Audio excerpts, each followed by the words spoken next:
Well, hi there. March 6th, 2017. It's 2:43 a.m. So I'm just entering into March 6th.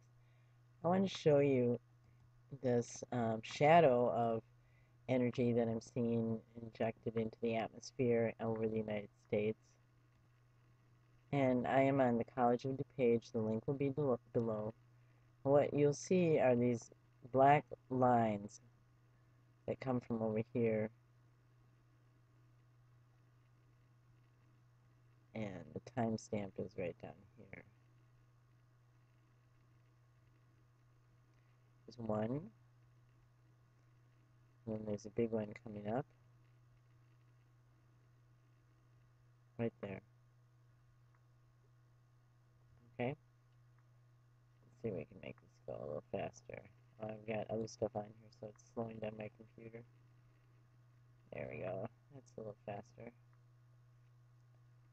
We have the timestamp showing. One little one, a big one, and let's just stop that and go back and have you look at that a little bit more because it's quite exciting. And where are you, darling? While I'm going back, look at this wide gap right through here. Okay, there it is. Hitting right in sort of the middle pocket of the United States. Okay? Okay, so I did add some color to this. If you look at yourself, you can pick enhancements here. So I'm going with that. And let's just get a little closer so you can see where it's going here. And then I wanted you to notice these other little colors that are showing up along here also. And look at this one going perpendicular to those lines.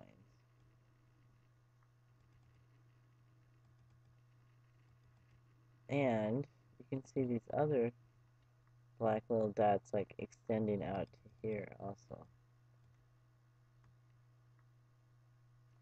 Okay, so this is in the Midwest of the United States. Is what it seems like it's trying to have some kind of change happen. Let's see what happens. Now, before we go anywhere, I also want to show you on the water vapor. There's a timestamp here. You can see this sort of bizarre curve right here. This is Texas, and there's one of those lines. That's an energy shadow of some kind of energy being put into the atmosphere. And then you see that one, and that one stretches out actually all across this area. Okay. We'll watch it one more time.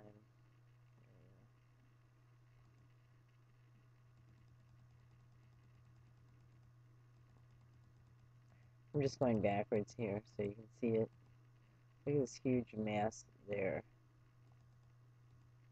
Actually, that's the whole thing is a huge mass of water in the atmosphere. This one right here on the west coast looks, oops, oh, come on. I'm sorry. Just trying to get that so you can see it. There. There we go. See how it does come out across all of here? And then, like I said, it looks sort of like these little dots that you can see. Even that come this way down. And then, all these little... Okay. Oops, I wanted to show you the timestamp on this. Here we go. March 5th, 2145. All right. So here on the National Weather Service, they have a whole thing you can read about what's expected for the weather. But I want you to notice this in the center of the United States.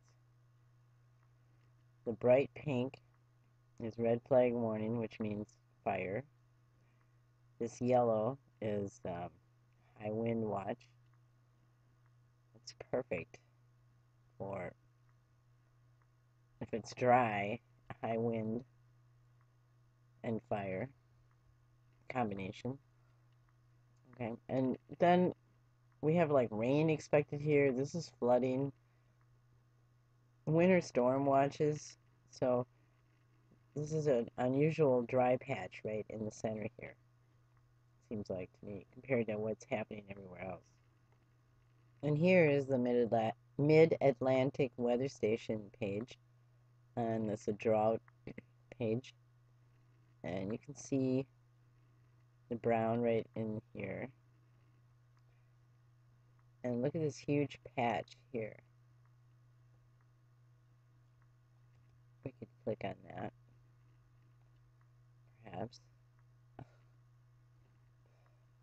Okay, so this has great information, this whole page, and it will be below. The link will be below. And right in here is wildfire risk. This is really tiny. Let's see if that'll get bigger. So right through here, extreme, elevated is the light orange, and the red is critical. And then there's this whole article here about the Earth getting warmer, record warm temperatures, interesting reading. And this also is very interesting. Water Supply Sustainability Index for 2015 with climate change impacts. And here they're talking about climate change will have a significant impact on the sustainability of water supplies in the coming decades. So look at that.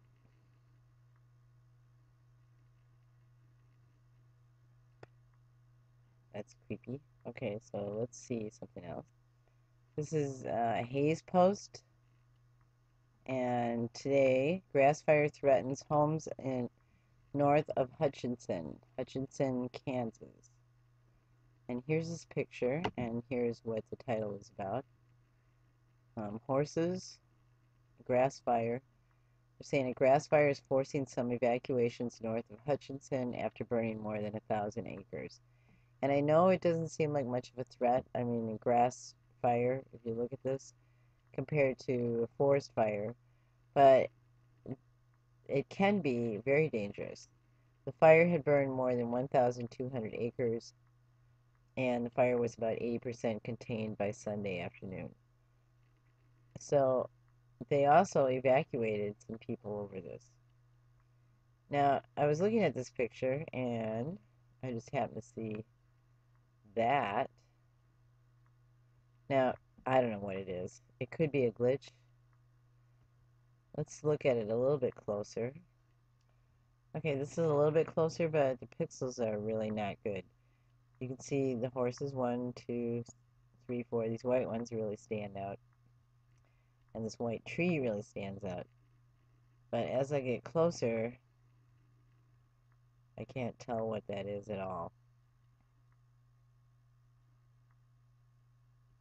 It is an interesting thing. So since it's unidentified, we'll call it a UFO at the moment. And let's find out who did this picture. The picture was taken by Andrea Leaker on Saturday, which would be March 4th, 2017. Thank you, Andrea. Okay, so here's another picture of the, the danger of fire that enlarged, so it's easier to read here. And that's from the NOAA.gov. Okay, this picture is by Gerard Heinen. And this is a whole article by Ashley Brooker, a staff writer at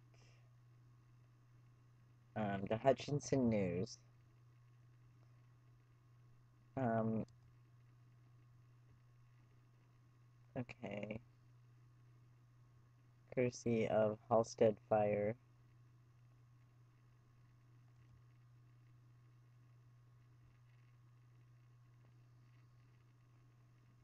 Halstead Fire.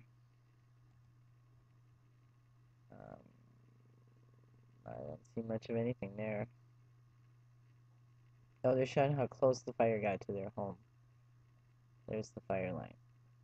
Now, this really doesn't seem to me like anything to be all that panicked about. As a matter of fact, let me show you something. This is from the National Park Service. Fire and grazing in the prairie. Two factors of prairie maintenance are fire and grazing. Grazing animals play an important role in maintaining the ecosystem by stimulating plants to grow. This triggers biological activity and nutrient exchanges. Bison, deer, and cattle compact the soil with their hoofs and open new areas for seeds and the generation of plants to take root. The role of fire is prevalent in almost every ecosystem. However, few involve fire as frequently as does the prairie. Tallgrass prairie can accumulate an enormous amount of biomass in 1 year. The leaves die in the fall, the roots go dormant during the cold winter months. The following spring, new shoots grow. As years progress, the old dead leaf litter accumulates and creates a thick thatch covering the ground. New shoots find it harder to take sunlight, while the ground stays cold and insulating, causing a delay in the spring plant growth. Nutrients are locked up in plants yet to decay. The benefits of fire are enormous. Okay? The tied up nutrients that take months or years to decay are within seconds turned to ash and in a form usable to the plants. Sunlight warms the blackened ground and stimulates dormant plants to sprout and grow. Grazers are able to feed, uninhibited by dead litter, further stimulating growth. Trees and shrubs with the stems and branches exposed to the intense heat are killed, allowing the ground under them to receive full sunlight once again. And you can read this whole article if you wish. The link for it is below. So anyway, who better than scientists on a UFO to decide that it would be a good time to make the prairie healthier? Just a thought. I'm grateful for you, and I'm here at your service. Bye-bye. Oh, I thought I'd add this little tidbit to it just out of my bizarreness.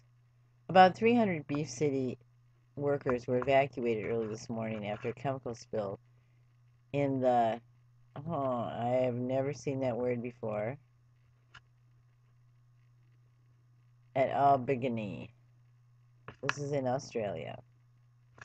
There was a dangerous ammonia chemical, and some were treated on the scene. Okay, so what is that word? Well, okay, so listen. Abattoir, abattoir, abattoir. Abattoir. Abattoir. So abattoir means slaughterhouse.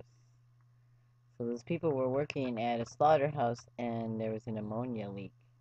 I wonder if they saw any of these there.